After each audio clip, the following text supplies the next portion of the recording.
Saudara, ada 21.000 kasus terkait dengan kanker serviks yang ada di Indonesia sampai saat ini.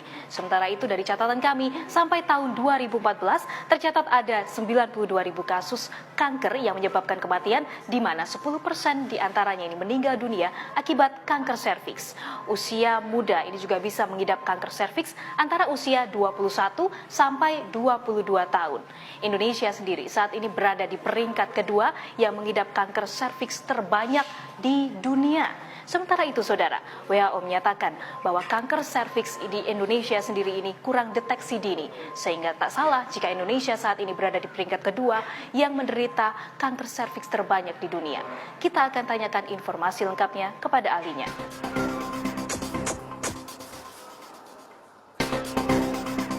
Kali ini, saya diberikan kesempatan untuk bertemu dengan Dr. Nasdaldi, ahli ginekologi dan onkologi di Rumah Sakit Kanker Darmais. Di sini, saya dijelaskan banyak mengenai penyakit kanker serviks yang banyak menyerang para perempuan. Untuk kanker serviks, hampir 100% ya, jadi bisa dikatakan di atas 95% lah ya. Sekarang sudah terbukti penyebabnya adalah virus HPV, Human Papilloma Virus. Itu penyebabnya. Jadi seseorang wanita yang terkena virus itu, kemudian virus ini menyebabkan perubahan-perubahan pada sel-sel serviksnya, sehingga terjadi yang namanya prakanker baru atau displasia. Nah, prakanker ini bisa derajat ringan, sedang, dan berat. Ya, derajat ringan bisa kembali normal lagi, atau dia akan berubah jadi derajat sedang. Ya, kembali lagi ya. Jadi walaupun persentasenya kalau pada wanita yang tidak pernah berhubungan terkena kanker serviks itu sangat-sangat kecil. Sangat-sangat kecil. Jadi sebagian besar adalah yang sudah pernah melakukan hubungan seksual dan tertular virus itu. Dan tertular virus pada kondisi pada usia muda, di mana sel-sel serviksnya itu masih sangat rentan terhadap perubahan-perubahan, itu akan lebih mudah terjadi kanker di kemudian hari. Jadi seks usia dini itu sangat berpengaruh untuk terjadi kanker. Jadi makanya dianjurkan jangan terlalu dini berhubungan seks. Mengenali ciri-ciri kanker serviks sejak dini adalah salah satu langkah pencegahan lebih lanjut. Lalu, seperti apa sih gejala dari kanker serviks ini? Ya, gejalanya paling sering itu adalah perdarahan, terutama saat sanggama. Ya, atau kalau udah lanjut sekali, perdarahan spontan. Ya, tanpa apa perdarahan. Kemudian karena kanker itu adalah sebagian dari sel-sel itu tumbuh cepat sehingga sebagian lagi mati, sehingga sel-sel mati ini akan menimbulkan bau.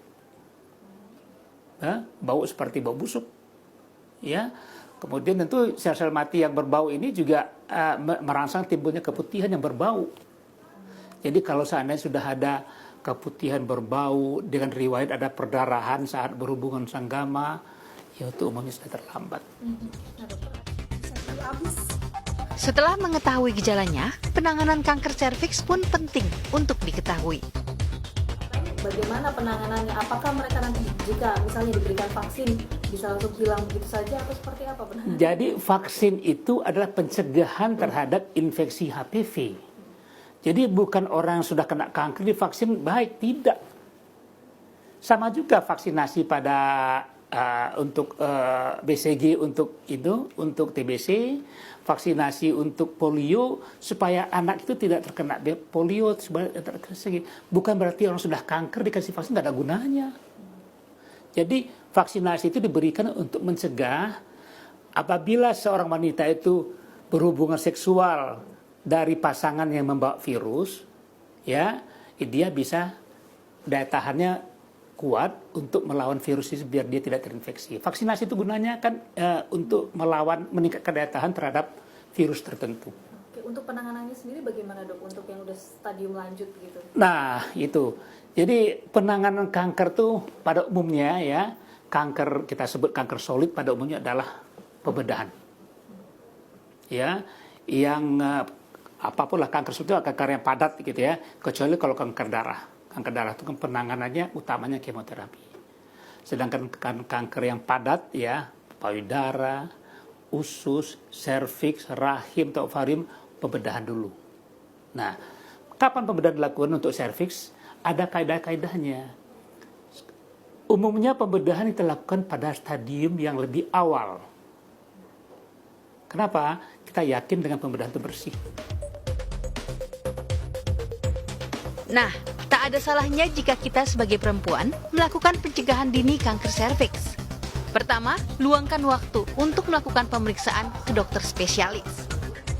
Dari pemeriksaan awal, dokter akan menyarankan kita untuk melakukan pemeriksaan ke tahap selanjutnya. Kemudian yang terpenting adalah melakukan suntik vaksinasi bagi yang belum terdeteksi gejala kanker serviks. Vaksinasi ini sudah bisa diberikan sejak usia 10 tahun. Untuk para ibu yang memiliki anak, adik, atau saudara perempuan di bawah 17 tahun, yuk kenalkan vaksin Human Papillomavirus untuk mencegah kanker serviks. Jangan takut, ayo lawan kanker serviks sebelum terlambat. Melissa Gilbert, Yanuar Ruslim, Kompas TV, Jakarta.